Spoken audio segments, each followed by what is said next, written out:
बड़ी खबर यह है, जांच एजेंसी एनआईए ने गैंगस्टर लॉरेंस बिश्नोई पर बहुत बड़ा खुलासा किया है। चार्जशीट में लॉरेंस बिश्नोई का गैंग दाऊद की डी कंपनी से इसकी तुलना की गई है।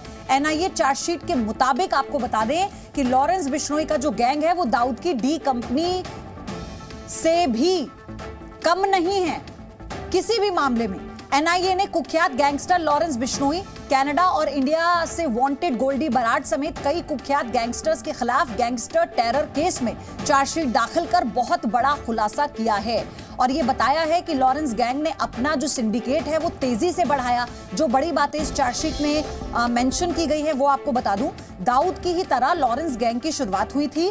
पंजाब से दिल्ली टारगेट किलिंग की साजिश हुई थी। पाकिस्तान की मदद से देश में बड़ी साजिश ये गैंग करता रहा है, इसके तमाम गुर्गे करते रहे हैं। बिश्नोई गैंग में 700 से ज्यादा शूटर हैं। पहले यह जानकारी थी कि लगभग 500 से 600 शूटर्स हैं जो पूरे देश के अलग अलग हिस्सों में हैं, लेकिन अब चार्जशीट के जरिए यह खुलासा हुआ है कि देश में लगभग बिश्नोई गैंग के 700 से ज्यादा शूटर्स हैं। बिश्नोई गैंग के 300 शूटर पंजाब में हैं। सोशल मीडिया से वो पूरे गैंग का प्रचार करते हैं। जो पंजाब में जिन शूटर्स का हवाला दिया जा रहा है, बिश्नोई गैंग के 300 शूटर पंजाब के हैं और यह बताया गया कि सोशल मीडिया के जरिए अब ये गैंग प्रचार प्रसार में लगा है। सोशल मीडिया वो प्लेटफॉर्म बन चुका है आजकल, चाहे आतंक का बढ़ावा देना हो, देश विरोधी गतिविधियां हो या फिर ऐसे गैंगस्टर्स और इनके गैंग का प्रचार प्रसार करना हो, सबसे आसान हथियार। और इस बात का खुलासा इस चार्जशीट के जरिए हुआ है।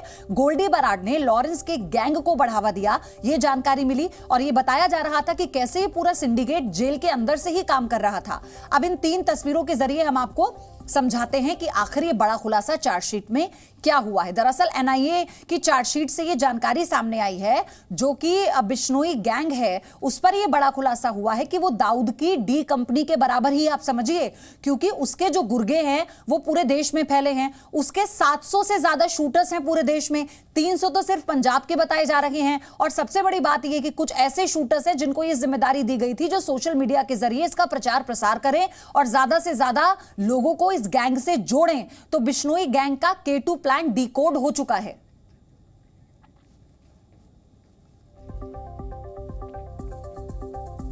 तो K2 का मतलब क्या है? खालिस्तान कश्मीर।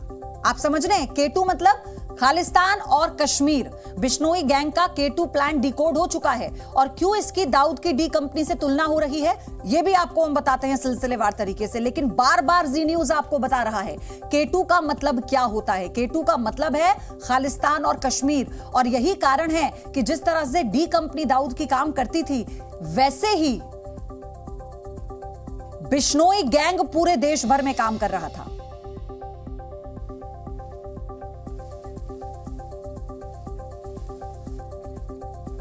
आलोक वर्मा मेरे सहयोगी हमारे साथ जुड़ चुके हैं। आलोक, ये बहुत बड़ा खुलासा है अगर एनआईए अपनी चार्जशीट में ये मेंशन करता है कि दाऊद की डी कंपनी से कम नहीं है बिश्नोई गैंग, और जिस तरह से इसका प्रचार प्रसार हुआ है, इसके जो मेंबर हैं, ये बहुत बड़ी अपडेट है। बिल्कुल, मैं आपको बताऊं, लॉरेंस बिश्नोई के खिलाफ एनआईए ने केंद्र सरकार के निर्देश के बाद 2 मामले दर्ज किए, जिसमें से दूसरा जो मामला है वो यूएपीए के तहत है, यानी आतंकवाद विरोधी कानून के तहत है। तो इसे साफ जाहिर है कि इतने गंभीर कानूनों के तहत मुकदमा दर्ज किया गया है। जिस चार्जशीट पर आज हम खुलासा कर रहे हैं दर्शकों के सामने, वो एनआईए की पहली चार्जशीट है, पहले मामले में, जिसमें गैंगस्टर सिंडिकेट और K2 सिंडिकेट के बीच का संबंध दिखाया गया है। इसके बाद जो एनआईए चार्जशीट पेश करने वाली है, सूत्रों के मुताबिक उसमें सारा आतंकवादी कनेक्शन भी दिखाया जाएगा कि किस तरह लॉरेंस के गैंगस्टर आतंकवादियों से कनेक्टेड है। 129 पेज की इस चार्जशीट में इतनी सारी चीजें बताई गई हैं। बताया गया है कैसे नाभा जेल ब्रेक के बाद 2016 में जो पाकिस्तान के वो आतंकवादी संगठन थे या और खालिस्तानी समर्थक जो आतंकी संगठन थे, उन्होंने गैंगस्टरों पर कब्जा करना शुरू किया और गैंगस्टर महज कुछ चंद उच्च क्वालिटी के हथियार और ड्रग्स की खेप के लालच में और विदेशों में सुरक्षित ठिकाने की लालच में इन आतंकवादियों के मोहरे बनते चले गए और ये आतंकवादी उनसे मकसद साधते रहे। यहाँ तक कि जो टारगेट किलिंग के कई एग्जाम्पल दिए गए हैं इस चार्जशीट में कि इस डेट को जो चार्जशीट टारगेट किलिंग हुई वो किसके इशारे पर की गई और किस गैंगस्टर के सिंडिकेट ने किया।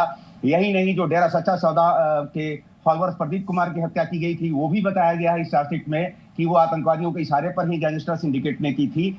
और भी 5 डेरा सच्चा सौदा के फॉलोअर्स को जान से मारने की धमकी दी गई थी। यहां तक कि कुरुक्षेत्र के एक डॉक्टर को भी धमकी दी गई थी, वो भी जो खालिस्तानी आतंकवादी संगठन है उनके कहने पर दी गई थी। तो ये जो चार्जशीट है 129 पेज का, वो कई सारे सबूत भी इसके साथ अटैच किए गए हैं। ये भी बताया गया है कि हवाला का कैसे सिंडिकेट जो जबरन वसूली से पैसा लेता था, वो 20-20 लाख और 25-25 लाख की किस्तों में हवाला के जरिए थाईलैंड और बैंकॉक भेजा जाता था और वहां से फिर ये निवेश किया जाता था। और ये साफ साफ बताया गया है कि शुरुआत में गैंगस्टर सिंडिकेट जो है आतंकवादियों के साथ, केटू के लोगों के साथ इसलिए जुड़ा कि उसे उच्च क्वालिटी के हथियार मिल जाए, लेकिन बाद में धीरे धीरे जब देश का कानून सख्त हुआ, कानूनी शिकंजा उन पर कसा जाने लगा, तो वो विदेश भागने लगे और विदेशों में यही खालिस्तानी आतंकी संगठन उनको सुरक्षित ठिकाना दे रहे थे। तो जाहिर सी बात है कि अपने चंद स्वार्थ की लालच में इन्होंने आतंकवादी संगठनों के वो सब काम किए जो देश के विरोधी हैं। यही वो एनआईए चार्जशीट 129 पेज की कह रही है।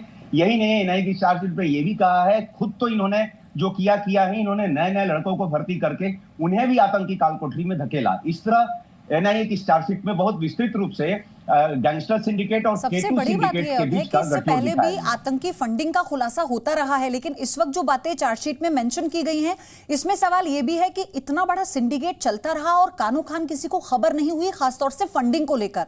तो इन पर यह भी ऐसे सवाल हैं जो अब इसके बाद खड़े होते हैं। आपका शुक्रिया सारी खबर डिटेल में दर्शकों तक पहुंचाने के लिए, और आपसे जानकारी लेते रहेंगे।